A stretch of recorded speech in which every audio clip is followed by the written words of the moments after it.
cette fois-ci ce Déj Matinal Info avec notre invité du jour.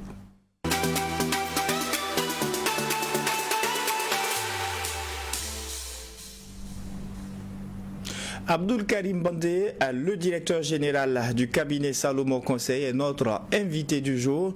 Avec lui, nous parlons aujourd'hui du discours à la nation, importance et enjeux pour l'acteur économique. Bonjour et bienvenue à vous. Merci, bonjour. Heureux de vous retrouver en cette nouvelle année 2026. Déjà, quel bilan on peut faire par rapport à nos échanges sur la période de 2025 qui vient de s'écouler? Déjà, merci beaucoup. C'est aussi un grand plaisir pour moi d'être là en 2026 et pour tous nos téléspectateurs qui sont avec nous. Pourquoi déjà un bilan? Il faut retenir que ça a été pas mal de thèmes. C'est quand même un an pratiquement d'émission. C'est environ une quarantaine de semaines de rencontres qui ont toutes été tenues déjà. Moi, c'est ce que je retiens. Beaucoup de retours, les gens nous font beaucoup de retours qui nous encouragent à continuer ce qu'on fait. Je vous dis que j'en reçois tout le temps. J'ai l'impression maintenant que je dois me cacher parce que partout où je vais, surtout quand tu as envie de faire un truc un peu décalé, ça devient compliqué. Mais ça fait plaisir de voir que les gens vous disent « Ah, ce que vous avez fait, ça m'a permis de, ça m'a permis de... » Et ça nous encourage. Et donc c'est aussi de souhaiter que nos téléspectateurs continuent de nous faire des retours, de nous encourager dans ce sens. Donc pour nous, oui, ça a été de belles thématiques, de très beaux moments et de très bons retours. Alors, quand on a fait un tel bilan, les auditeurs et téléspectateurs se demandent mais quelle perspective, à quoi peuvent-ils s'attendre pour 2026 avec nos échanges? J'avoue que je me suis même demandé est-ce qu'on allait continuer, parce que trouver des thématiques, c'est extrêmement compliqué. Et puis, je me suis dit, là, on est toujours en réflexion, on essaie de construire.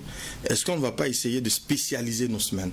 Et ça, c'est une réflexion dans laquelle on est. Et je dis, bon, autant, je me rends compte que beaucoup de choses sont faites.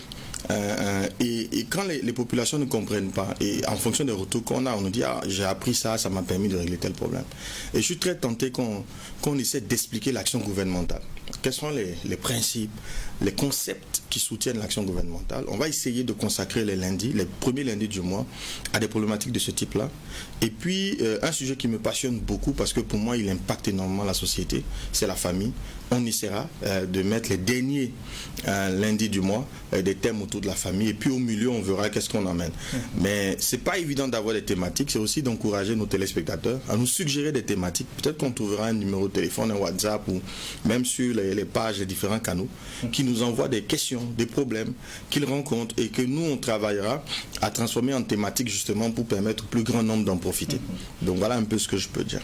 Et pour joindre l'acte à la parole, déjà nous sommes au premier lundi du mois de janvier et nous décidons de parler aujourd'hui du discours à la nation, son importance pour l'acteur économique. Pourquoi une telle thématique? Alors, on parle de discours à la nation. On a vu les semaines dernières qu'il fallait faire une retraite stratégique. Et lors de la retraite, on définit des objectifs. Le but de la retraite, c'est de faire un bilan, d'analyser et de définir des objectifs. Mais quand on prend les entités économiques, que ce soit un individu, vous êtes le premier gouvernant de votre propre vie, dès qu'on est adulte. Après, il y a la famille, il y a tout ce qui est social, association, église, mosquée, et tout ça. Il y a des responsables, il y a des leaders, il y a des chefs, il y a des autorités. Quand on va au niveau des entreprises, on a des autorités. Quand on va au niveau de l'État, il y a des autorités. Mais dans toutes les entités économiques, dans la famille, c'est le chef, l'autorité qui donne l'orientation. Mais comme il y a des niveaux d'autorité, le niveau le plus élevé d'autorité dans une nation, c'est le chef de l'État. Et donc, les entités économiques qui sont en dessous devraient travailler à aligner leurs objectifs sur l'objectif global qui est celle de l'autorité des autorités. Parce que c'est vraiment le chef de l'État qui impulse la dynamique dans le pays. Si vos objectifs sont en contradiction avec les orientations que lui donne, il y aura des problèmes. Surtout en tant que ce soit en tant qu'employé, des jeunes qui cherchent de l'emploi. Si vous allez dans un secteur qui n'est pas jugé prioritaire par le chef de l'État ou par le gouvernement, donc à travers lui le gouvernement, vous aurez des difficultés. Donc c'est extrêmement important de tenir compte de l'orientation que l'autorité donne. Et l'autorité des autorités, c'est les chefs de l'État dans un pays, dans n'importe quel pays. Et il faut donc travailler en tant qu'entité économique, à aligner nos standards sur les standards au mieux de l'autorité. Est-ce qu'on peut faire référence, par exemple, au discours qui a été donné par le président du Faso au niveau du 31 décembre? Oui, pour moi, c'est très fort. Il y a beaucoup d'éléments qui nous obligent, moi déjà, à réorienter mon approche. Et plusieurs acteurs économiques devraient prendre en compte justement ce discours-là. Alors, l'avantage de nos échanges, c'est que tous les sujets, tous les exemples s'adaptent aussi à d'autres réalités. Yeah. Est-ce qu'on peut adapter l'importance de ce bilan de la retraite stratégique, du discours aussi, aux réalités familiales, aux chefs de famille, aux chefs d'entreprise? Absolument, c'est le cas. Exactement. Ça veut dire que vous pensez que le chef de l'État est sorti comme ça pour prononcer ce discours? Non, il y a eu un bilan. Chaque ministère a fait un bilan, des points forts, des points faibles, des avancées. Il y a eu des évaluations de l'action gouvernementale. Il y a eu une retraite stratégique. Il y a eu des CACEM dans les différents ministères. Donc, qui sont des moments où ils se réunissent pour faire le bilan. Le même principe qui a été recommandé à l'individu est valable pour la famille, est valable pour l'entreprise, est valable pour l'église, pour la mosquée et est valable pour le gouvernement. Maintenant, je dis, dans cette hiérarchie d'organisation, l'organisation qui domine toutes les autres, c'est l'État. Et donc quand l'État impulse la dynamique, toutes les autres entités devraient réorganiser, adapter justement leur choix stratégique aux choix politiques. Est-ce qu'à l'échelle familiale ou à l'échelle professionnelle, le choix stratégique devrait s'adapter en fin d'année, début d'année pour annoncer les grandes lignes aussi? On est toujours dans la période d'adaptation. Et adapter, ça ne veut pas dire forcément fondamentalement, mais comment je prends en compte. Par exemple, le chef de l'État a parlé du fait de construire en hauteur. Mais vous aviez un projet d'école et vous voulez le faire en bas. Mais il vous dit non, le choix stratégique c'est qu'on aille en hauteur. Vous avez intérêt à vous aligner. Il faut réadapter le programme, il faut réadapter le projet. On vous dit aujourd'hui, on veut aller vers l'enseignement professionnel, technique. Et puis vous aviez envie de faire une filière littéraire. Il dit mais non, l'orientation dans les années qui viennent, c'est pas ça. Il faut vous réadapter. Donc il y a un besoin de prendre en compte ce discours, de l'étudier. J'ai vu qu'il y avait environ 280 cas vus. Mais ce n'est pas normal. Toute la population devrait la regarder encore et encore jusqu'à comprendre, attirer la substance pour elle et voir comment moi, durant toute l'année, j'implémente justement, je m'aligne et j'accompagne justement cette orientation politique-là. Justement, pour recentrer dans le cadre politique, quand on dit discours à la nation, il y a des dates clés où on entend ce type de discours. Dans le mois de décembre, il y a le 11 décembre qui est une date historique pour le pays et à la fin d'année. C'est quoi le discours à la nation? C'est quoi il représente exactement?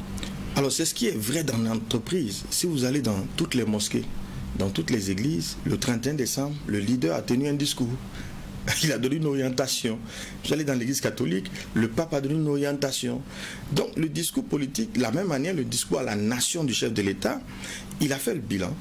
Donc il vient devant son peuple, et ce n'est pas que pour le Burkina, c'est vrai, il n'y a pas un président au monde qui ne tient pas un discours le 31 décembre, parce que c'est un outil de gouvernance.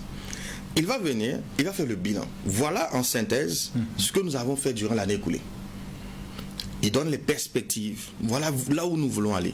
À chacun de saisir ce discours-là et de s'aligner justement sur l'orientation qui est donnée.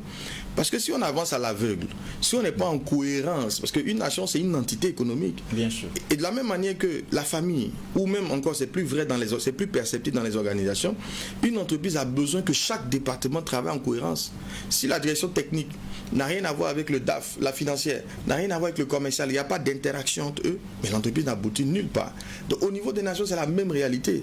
Il faudrait que toutes les entités travaillent en harmonie pour que la destination qu'on a prévue là, on puisse l'atteindre. C'est pour ça que vous allez voir que le bilan touche tous les aspects de l'économie. On parle du culturel, on parle de la dimension enseignement, la dimension agriculture. On parle de tout pour que toutes les composantes de la nation s'y retrouvent et que chacun sache qu'est-ce que j'ai à faire moi dans ce système-là pour non seulement contribuer au développement de mon pays, mais pour aussi que je puisse subvenir à mes besoins.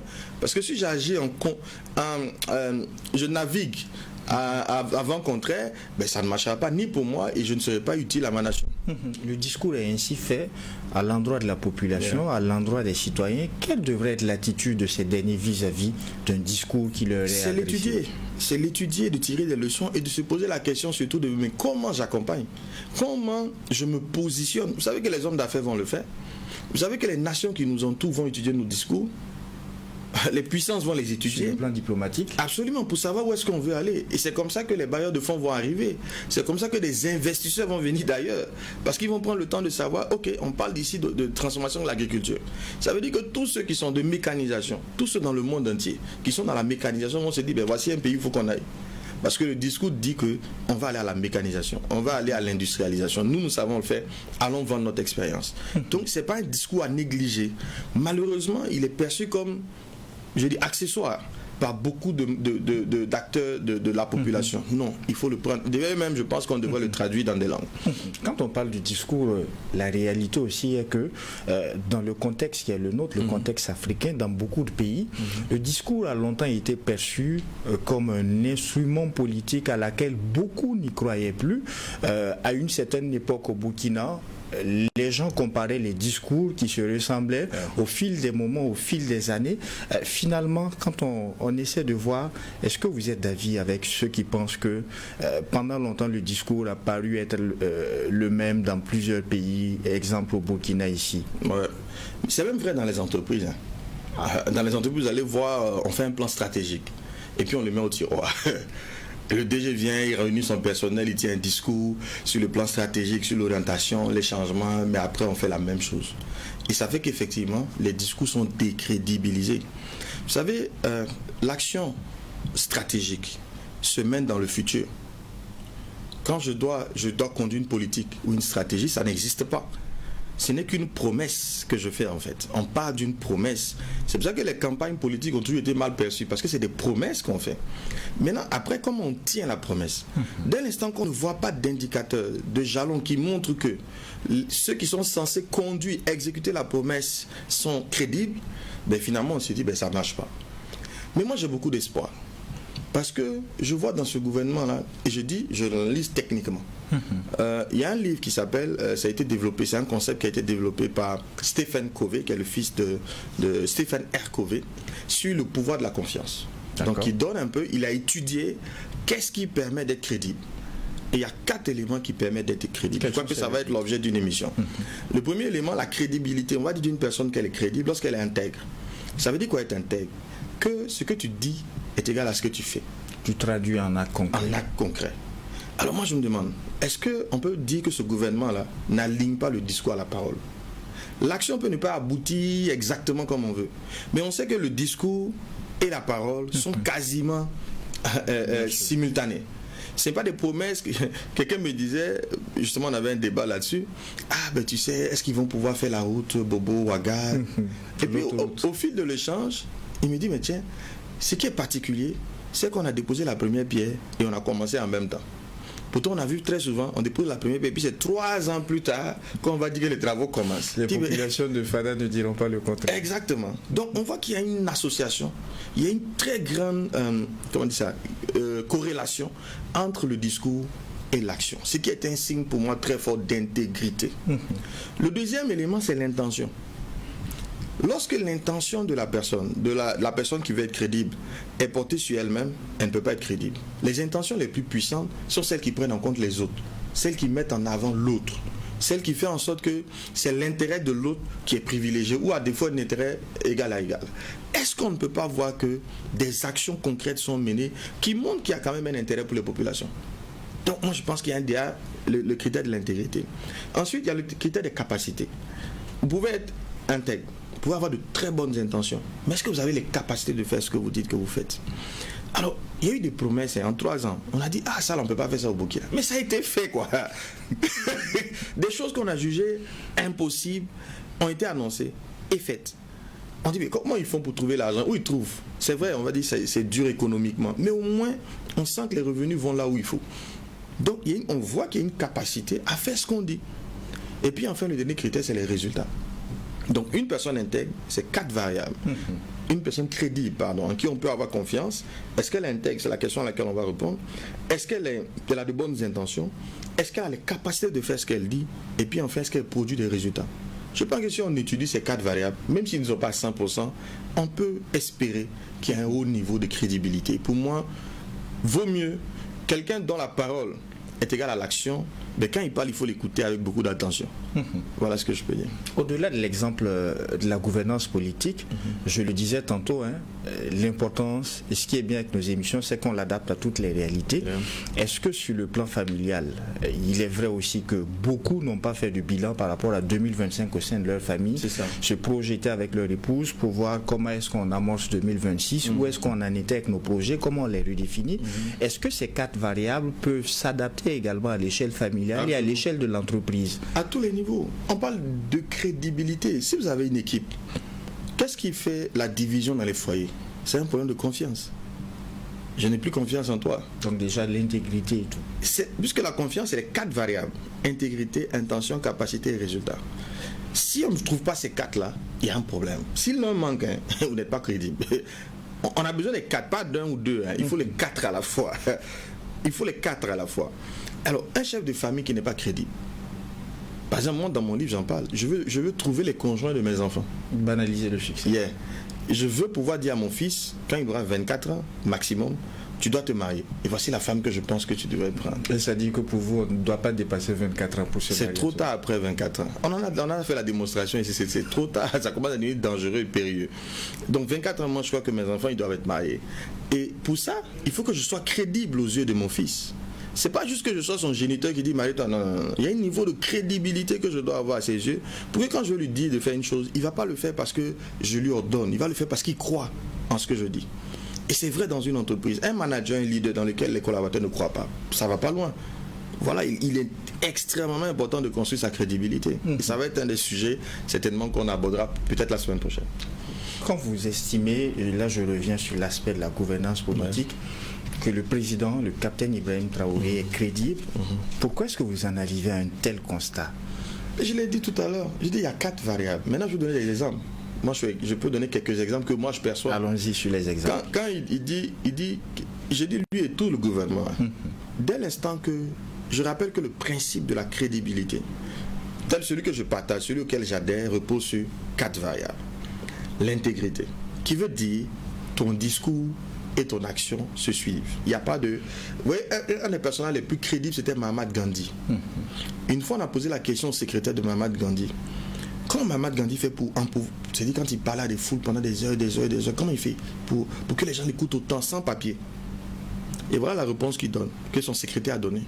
Il dit, Mahatma Gandhi, ce qu'il pense, ce qu'il ressent, ce qu'il dit, ce qu'il fait, c'est la même chose. Il n'y a aucune dichotomie entre sa pensée, son ressenti, sa parole et son action. Mais il dit que la plupart des gens pensent une chose, ressentent une autre, disent autre chose et font autre chose. Ils sont en incohérence. Et vous allez voir que ce gouvernement est cohérent. On peut ne pas l'aimer. On peut ne pas aimer les décisions. Mais on ne peut pas remettre en cause la cohérence quand même. Il y a une cohérence dans l'action. Logique. Exact. Et pour moi, cette cohérence-là, c'est un facteur fondamental. Je préfère quelqu'un de cohérent qui est dans une mauvaise direction selon moi que quelqu'un d'incohérent qui est dans la bonne direction. Il ne fera rien. La cohérence qui est dans la bonne direction, elle va arriver à quelque chose. Mais l'incohérent qui est dans la mauvaise direction n'ira nulle part. C'est comme une armée de lions qui sera conduite par un mouton. On va les bouffer. D'accord? Mais si vous avez un lion qui conduit une armée de moutons, ils peuvent gagner. Il y a nécessité d'avoir de la cohérence. Et moi, je trouve ça, en tout cas, dans l'action qui est menée. J'aborde mon point de vue de manière technique. Après, les variables sont là, on reviendra là-dessus. Et à chacun d'évaluer et de se faire son opinion. Puisqu'on parle du discours à la nation, on va revenir sur le discours qu'on a eu le 31 décembre avec le chef de l'État. Quels sont les aspects qui vous ont influencé à revoir vos objectifs stratégiques? Alors nous, on avait déjà l'avantage d'être un peu dans la dynamique. À IST Ouaga 2000 par exemple, IST dans son ensemble, le groupe IST, il y a un accent particulier qui est mis sur les aspects technologiques. Nous déjà, c'est une orientation dans laquelle on était. Et ça vient simplement renforcer que nous sommes dans la bonne direction. Par exemple, une des dernières écoles que le groupe a créées s'appelle ISTA, Institut supérieur de technologie agricole, qui a été créé en 2025. voyez qu'il y a une sorte d'anticipation dans laquelle nous sommes. Donc quand le chef de l'État dit que nous voulons que l'agriculture soit modernisée et qu'on transforme localement, nous on dit, ben tiens, on n'a pas eu tort d'aller là. Et c'est à nous de mettre tout le contenu technique qu'il faut, justement pour que les solutions d'enseignement que nous apportons répondent non seulement à la dynamique gouvernementale, mais aussi aux populations. D'ailleurs, c'est pour ça que vous allez voir que dans l'ensemble du groupe, l'investissement en équipement, parce que déjà, nous, dans le livre, j'en parle d'ailleurs, nous sommes déjà dans la dynamique de dire qu'une formation qui est purement théorique ne sert à rien. Il faudrait que la formation soit associée à la pratique. Parce que la connaissance, ce n'est pas juste l'information qu'on vous donne. C'est l'information, c'est la sagesse et c'est l'intelligence. Et l'intelligence, c'est la capacité à appliquer ce qu'on apprend. Donc, quelqu'un qui se forme sans application, mais ça n'ira nulle part. Et on a des mécanismes qu'on avait déjà mis. On est renforcé dans cette idée-là. Et à nous encore de continuer à investir nos budgets en investissement, en équipement, en structure, mais à augmenter. Tout l'effort va dans cette direction-là. Et j'ai dit qu'on est renforcé dans ce choix qu'on avait déjà fait. Est-ce que sur les aspects de construction en hauteur également, les aspects liés à l'Internet, connectivité et bibliothèques numériques et autres, est-ce que tout ça est pris en compte? C'est l'une de nos réflexions, parce que le CAMES demande aux écoles, par exemple, d'avoir des bibliothèques. Le ministère dit la même chose. Et justement, on a déjà une bibliothèque numérique chez nous. Mais effectivement, avec l'apport, quand vous entendez qu'on aura des serveurs, donc ils vont permettre d'avoir du stockage énorme et que les jeunes burkinabés pourront avoir accès à des données, mais nous on dit c'est du pain béni, parce que justement c'est quelque chose qu'on essaie d'offrir déjà, et lorsque le gouvernement lui-même met ça à la disposition des apprenants, ben, tant mieux. Je prends par exemple un jeune qui apprend que, je prends le domaine des infrastructures. On dit qu'on va ouvrir des centres, on appelle ça des maisons, je n'ai pas retenu le thème, où les gens pourront venir, la digitalisation. Revenons sur la digitalisation. On dit qu'il y aura de la digitalisation au Burkina Faso, mais c'est déjà un cas. Les thèmes là, vous vous souvenez quand on a dit qu'on n'a plus de thèmes physiques, comment passer à des thèmes numériques? Beaucoup ont dit, voilà des gars qui bavardent. Mais c'est un fait, c'est pas un fait. Combien de services aujourd'hui des impôts sont dématérialisés? Ça veut dire qu'arrêtons de rêver, commençons à penser, à construire des logiciels. Alors nous on organise chaque année des compétitions avec nos étudiants, justement pour leur donner l'effet de la pratique. Mais on va réorienter nos compétitions en fonction du discours. Toute la semaine là, mais on va scruter le discours et voir qu'est-ce que nous allons faire qui vont nous permettre d'être alignés sur ce discours-là. Voilà, par exemple, on faisait des hackathons, des compétitions en sécurité informatique. Peut-être que la compétition cette année, c'est là de développer des logiciels. Puisque le chef de l'État dit qu'il veut que nos applications soient construites par des Burkinabés et que ces applications-là demeurent au Burkina Faso. Mais c'est un espace énorme qui est offert à tous les développeurs. Voilà, à chacun d'aller saisir ce discours-là et de travailler et voir comment il s'aligne. Il est vrai que dans ce discours, il y a plusieurs aspects. Il y a des pans sur l'énergie, sur la mine, sur l'élevage et tout. Mais j'ai envie de vous entendre sur un aspect, une information qui a été officiellement donnée par le président autour de ce discours-là, c'est l'atteinte à l'autosuffisance alimentaire. Pour moi, c'est une bonne nouvelle, mais ça doit inquiéter et emmener ceux qui sont dans l'importation. Lui-même, il a dit. Puisqu'on dit que ce discours, justement, le discours à la nation, la compréhension vis-à-vis de l'acteur économique. Exact. Et moi, si je suis un importateur, et je suis sûr que tous les importateurs n'ont pas bien dormi dans la nuit, parce que justement, ils devraient plutôt être contents de voir une atteinte à l'autosuffisance qui, bien sûr, sera au bénéfice de la population. Mais lui, il a un business à développer. Il a des charges, non, c'est sérieux. Il a des employés qu'il faut payer. Il y a des crédits à rembourser. Mais ça ne veut pas dire que c'est catastrophique. Mais ça veut dire qu'il faut changer de stratégie. Ça veut dire que l'importation doit commencer à diminuer et penser transformation locale. Parce que si je suis un gros importateur, j'ai dû faire des volumes d'affaires, j'ai dû avoir des marges sur plusieurs années, et je dois commencer à penser à transformer. Donc, il faut que mon modèle économique commence à s'adapter. Si je reste rigide en disant « Ah, moi j'importe, je continue à importer, de toute façon ça ne marchera pas », celui qui sera en train de penser à comment mettre une unité, par exemple vous importez de l'huile, dit ben tiens, attends, ça ne va pas pouvoir se faire longtemps, comment je transforme l'huile localement, j'importais du savon, comment on le produit localement, je commence à me poser d'autres questions par rapport à l'orientation. On dit qu'il y aura de l'accompagnement financier de l'État, il y aura des facilités. Des subventions. Exactement, donc il faut se réadapter. Voilà. Est-ce que pour joindre l'acte à la parole aussi, l'industrialisation est un fait concret pour vous? Je ne vois même pas comment on peut se développer sans industrialisation. C'est impossible, c'est fondamental. C'est comme si tu as ton revenu. Mais l'essentiel de ton revenu, tu l'utilises pour acheter des choses à ta boutique. C'est-à-dire que tout ton argent va chez le boutiquier et tu récupères des biens que tu consommes et puis c'est fini. Mais le boutiquier lui récupère ton argent. chaque mois, ton argent va dans ses poches, il te donne des marchandises en échange. Et ce qu'il te donne est moins cher puisqu'il fait une marge sur ce qu'il te donne. Mais tu t'appauvriras forcément tant que tu seras dans ce processus-là. À moins que tu trouves d'autres moyens d'avoir de l'argent ailleurs. Tu vas finir par t'appauvrir. C'est tout aussi simple l'équation. Plus on va produire nous-mêmes, plus on va transformer nos biens, plus notre économie va se tenir, des emplois vont être créés. On ne peut pas faire autrement. C'est même pas une invention, hein. C'est le principe. La différence ici, c'est l'audace d'y aller. Parce que pour y aller, il y a beaucoup de contraintes. Vous pensez que les pays en face ont envie que vous fassiez ça? Si vous le faites, regardez la concurrence aujourd'hui entre la Chine et les États-Unis. Vous pensez que les États-Unis ont envie d'avoir une autre Chine qui va s'élever dans le monde? Et ne parlons même pas de l'Europe qui souffre énormément, dont l'économie est... Aujourd'hui, je crois que j'avais suivi des statistiques où on dit qu'un pays made in France est manufacturé en France à environ 20%. Un produit. Oui, c'est-à-dire que dans le processus de fabrication des biens, là, il est fait à 80% pratiquement en Chine. Et si on arrive à faire 20% dans son processus de transformation en France, on dit qu'il est made in France. Parce que c'est même plus possible d'avoir un véritable produit made in France. Vous pensez que la France a envie d'avoir un autre pays qui va s'élever, surtout un pays africain, pour dire que nous, on produit et puis vous allez consommer? Ça dit c'est la mort de leur économie. Donc c'est difficile d'aller dans cette direction. C'est extrêmement difficile. On a un coût d'énergie élevé.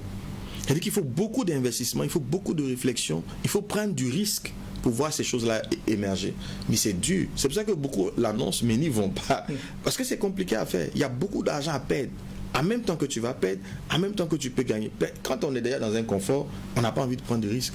Un autre aspect que je tire justement de ce discours, toujours à la nation, du chef de l'État, et là ce sera au profit de la jeunesse qui nous suit, qui nous écoute, c'est l'aspect ressources humaines. Pour beaucoup, ils sont en attente du mois de juin, juillet, septembre prochain 2026 pour l'organisation des concours de la fonction publique, espérer y entrer. Pour vous, quel pourrait être le message à ce jeune qui a entendu ce message? Quelle pourrait être sa lecture pour se conformer en termes d'employabilité? Alors déjà, il faut retenir que dans les ressources humaines, c'est un domaine qui emploie peu dans le privé. Il y a énormément de jeunes diplômés en ressources humaines qui sont au chômage. Et c'est simple à expliquer. Quand vous prenez une PME, la plupart des PME n'ont pas de RH. C'est les multinationales qui ont des RH. Il y a combien de multinationales au Burkina? Et quand vous prenez les grosses entreprises même qui ont 400, 500 employés, il y a un seul directeur des ressources humaines. S'ils sont trop dans le département, ils sont 3. Mais ces 3-là, sur 400 employés, il n'y a que 3 gars au RH. Vous voyez comment la proportion est faible. Non seulement le nombre d'entreprises capables d'absorber des RH est faible, et à l'intérieur d'une entreprise capable d'absorber des RH, il n'y aura pas plus de 3, maxi 5. Vous risquez d'inquiéter ceux qui sont en ressources humaines en mais oui, justement, je décourage d'aller en ressources humaines en première année, deuxième année. Pour moi, il faut aller en ressources humaines en master. Tu fais une licence et tu te spécialises en ressources humaines parce que c'est un diplôme qui n'est pas employable dans le fond. Il n'y a pas de besoin en réalité. Vous voyez, c'est l'avidité. Vraiment, je le dis. Hein. Les écoles, à un moment donné, pensent plus business que utilité. Donc, parce que les jeunes demandent une filière, on ouvre la filière. Non.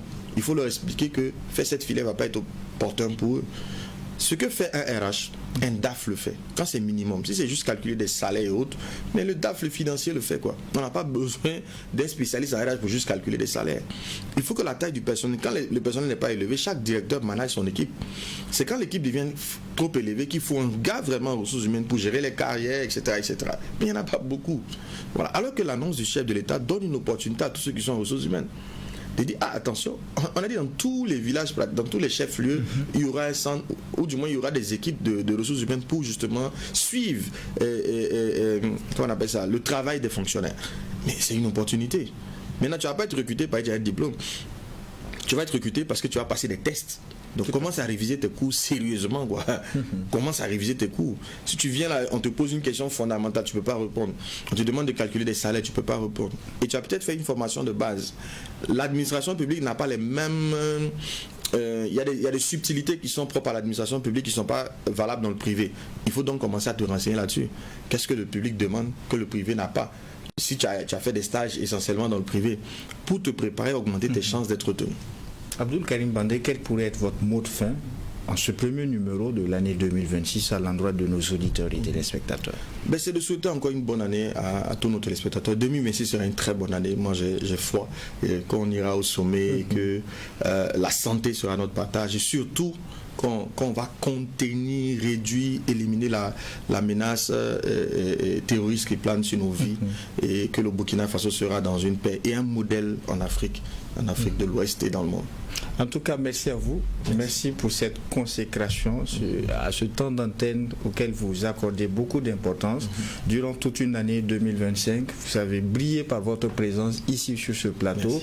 Merci à vous, l'ensemble de la direction, de l'équipe technique. Tous vous disent merci. Et également à vous, téléspectateurs et auditeurs, merci à vous pour la constante fidélité à ce programme tout au long de 2025. Merci pour votre présence en 2026 encore. Et en attendant de vous retrouver, Dieu voulant, pour un prochain numéro.